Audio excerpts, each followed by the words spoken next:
otaqlı ev 67.000 manat. Bununla rəqabət yoxdur ha bunlara.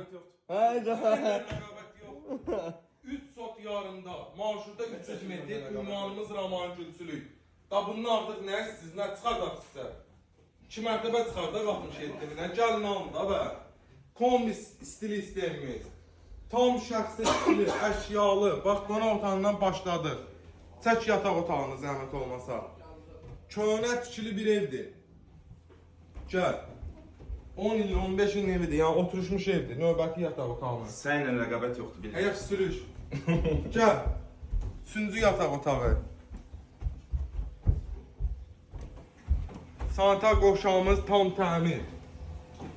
Bir dənə burada, bir dənə burada nüansı göstərək video uzanması. Bax, mətbəximiz evin arxasında bağı. Yəni qabağa gedəcəyik, maşıncının 3-4 dənə maşın həyəti var, navesti var.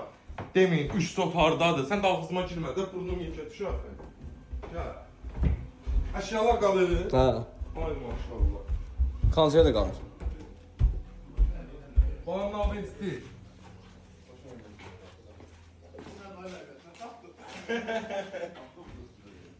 Sabdən qırağa dur.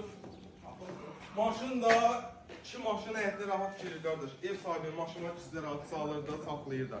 Qiymət 67 min real alıcı gəlsin, yenə endirim olunacaq. Sağ olun, var olun. Bağlar.